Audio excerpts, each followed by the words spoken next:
خوبی تھی وہ جو اس کی تقدیر ایسے بدل گئی ہے. کون سے ایسا کام اس نے کر لیا تھا؟ کیبنٹ کتنا ہو گیا ٹائم؟ ہاں بس 5 منٹ.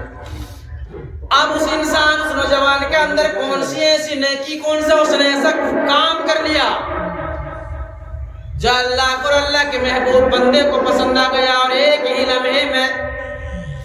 لمحے میں اس کو بدل گئی. کسی نے پوچھ لیا کہ حضور ایسا کون سا عمل؟ آپ نے ارشاد فرمایا بیٹا خوش ہونے کی ضرورت نہیں ہے، فخر کرنے کی ضرورت نہیں ہے، تیرا اس میں کوئی عمل نہیں ہے.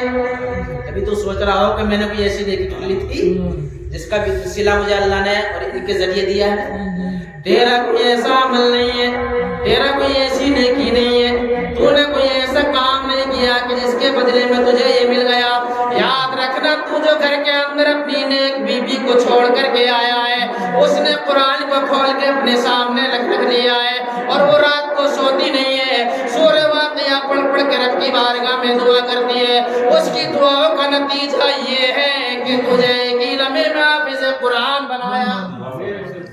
اس کا نتیجہ یہ ہے بیوی ہو تو ایسی ہو، ایسی تھوڑی ہو کہ پلوانے سے، ایسی تھوڑی ہو گھر میں بیٹھ کے پڑھاتی رہے اپنے چھوٹے چھوٹے.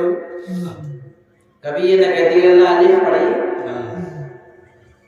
ایپل پڑھاتی ہے، بٹ پڑھاتی ہے، کائٹ پڑھاتی ہے، ہین مانے مرغی یہ پڑھا ہے، گن یہ پڑھاتی ہے. موبائل دکھانا، موبائل میں کوئی تو بات ہے. کاش اگر گھر میں کیونکہ سب سے پہلی جو درس ہوتی ہے نا بچے کی، وہ ماں کی گود ہوتی ہے. جیسے ماں سکھائے گی ویسے سیکھے گا. تو یہ ماڈرن زمانہ چل رہا ہے، ذرا سا بچہ کیا رول ہے وہ بھی سنی لی تھی آپ نے کہ بچہ روتا ہے تب ماں باپ کے گناہ مٹتے ہیں، لیکن ماں باپ کیا کرتے ہیں جیسے ذرا سا رویا موبائل فون رکھ دیں گے اس کے سامنے کو، لو تو بیچارہ دیکھتی خاموش ہو جائے. کتنا بڑا کر لیا. ایک تو یہ کہ گناہ مٹ رہے تھے وہ روک دیے، دوسرا یہ کہ گناہ کر لیا، یعنی گناہوں میں اور اضافہ کر لیا، یہ کام کیا. اور بیوی ہو تو ایسی ہونی چاہیے، اور ہونی بھی ایسی چاہیے کم سے کم کچھ بھی نہ دیکھو تو اتنا دیکھو قرآن پڑھنا جانتی ہو، قرآن پڑھنا جانتی ہو، تاکہ گھر کے اندر قرآن کی تلاوت کر کے اپنے بچوں کو قرآن کی تعلیم سے سجا دے. اور یہ بات حقیقت ہے. لیکن بھائی کبھی کبھی ایسا بھی ہوتا ہے، کہنا بھی نہیں چاہیے، کہہ دیتے نہیں لوگ کہ یار یہ جاہل ہے تو اس کی اولاد بھی جاہل ہوگی، کہتے نہیں، کہہ دیتے ہیں کہ بگڑا ہوا ہے اس کی اولاد بھی بگڑا ہوئی ہوگی، لیکن ایسا نہیں ہے. ابے یار یہ ہم تو گناہگار انسان ہیں، ولیوں کو دیکھو، نبیوں کو دیکھو. نبی تو نبی ہے لیکن اولاد تو کا نمبر کیا نبی کا بیٹا. ذرا کتنی مثالیں تمہیں دکھاؤں میں ایسی نبیوں میں، ولیوں میں، علماء میں. اس میں یہ نہیں ہے کہ نصیب کا دندہ ہے، لیکن کوشش کرنی تو ہماری ذمہ داری ہے نا. وہ تو اس کی نصیب رہا کہ اس کا حال کیا ہونا ہے. حضرت نوح علیہ السلام نے کیا کوشش نہ کی تھی، لیکن بیٹا غرق ہو گیا. جب طوفان آیا تھا تو حضرت نوح علیہ السلام نے رب کی بارگاہ میں عرض کی تھی کہ میرے مولا تو نے حکم دیا کہ اپنے حواریوں کو اپنی کشتی کے اندر سوار کر لو، جو تم پر ایمان لائے ان کو اپنی کشتی کے اندر سوار کر لو. لیکن بیٹا رہ رہا تھا. عرض کرتے ہیں میرے مولا میرا ایک بیٹا ہے، اس کو بھی سوار کر لوں. تو اللہ نے ارشاد فرمایا وہ تمہارا بیٹا نہیں ہے، اس لیے کہ وہ ایمان سے خارج ہے، اس لیے کہ وہ ایمان سے خارج ہے، اس لیے وہ تمہارا بیٹا نہیں ہے. اور وہ بھاگتا رہا اوپر چڑھ گیا، لیکن طوفان سے کہاں بچ پائے گا، بچا ہی نہیں، غرق ہو گیا.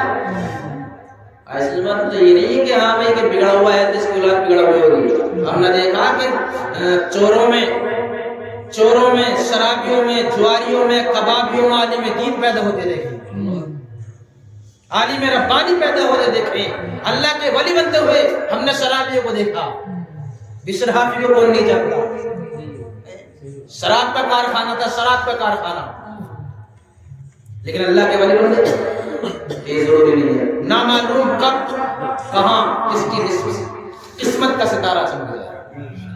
بہرحال بات لمبی ہو گئی، ناصحانہ جملہ تھا یہ کہ جو اس گھر کے اندر ایک یہاں بہو کی صورت میں بیٹی یہاں آئی ہے، اللہ اس کو اسی طریقے سے اپنی زندگی گزارنے کی توفیق عطا فرمائے، اور ہم سب کو اپنی شریک حیات کے ساتھ میں حسن سلوک سے زندگی گزارنے کی توفیق عطا فرمائے، مار توڑ نہیں۔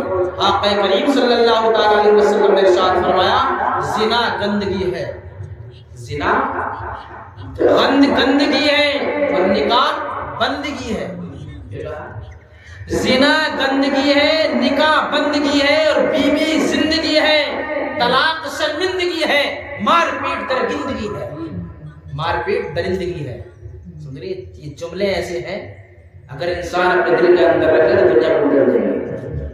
یار مار پیٹ تو درندگی ہے ہی، طلاق شرمندگی ہے، بڑی شرم و حیا کی بات ہے کہ طلاق دے دیں یار۔ زنا گناہ ہے، نکاح بندگی ہے، سنت رسول پر عمل ہو رہا ہے، اور بیوی کیا ہے؟ اور آقا کریم نے ارشاد فرمایا نا کہ یہی عورت ہے گھر کے اندر جنت بھی ہے، گھر کے اندر رحمت بھی ہے، گھر کے اندر برکت بھی ہے۔ یہ نبی نے ارشاد فرمایا ایک عورت کے اندر تین چیزیں پائی جاتی ہیں، ایک عورت کے اندر تین چیزیں، رحمت بھی ہے، برکت بھی ہے، جنت بھی ہے۔ لیکن کیسے کیسے برکت ہوتی ہے، کیسے رحمت ہوتی ہے، کیسے جنت ہوتی ہے؟ آقا کریم ارشاد فرماتے ہیں جب یہ گھر کے اندر پیدا ہوتی ہے تو گھر والوں کے لیے، ماں باپ کے لیے رحمت بن کر کے آتی ہے، اور یہ جب گھر سے بیوی بن کر کے دوسرے کے گھر میں جاتی ہے تو یہ برکت بن کر کے جاتی ہے، اور جب یہی عورت ایک بچی کا یا بچے کی ماں بن جاتی ہے تو یہ جنت بن جاتی ہے، یہی جنت بن جاتی ہے۔ اتنی خوبی اس کے اندر ہے، لیکن خوش نہ ہو گئے خاتون کے ہم کو سب کچھ ہے، کبھی اس کے چکر میں گمراہ ہو جائے۔ ہاں سزا جزا اعمال پر ہے، جیسے اعمال ہوں گے ویسی سزا جزا کا سلسلہ رہے گا۔ بہرحال بات لمبی ہو گئی، اللہ پاک سے دعا ہے کہ ہم سب کو حق بولنے، حق سننے، حق پر عمل کرنے کی توفیق عطا فرمائے۔ بلند آواز سے کلمہ طیبہ پڑھنے لا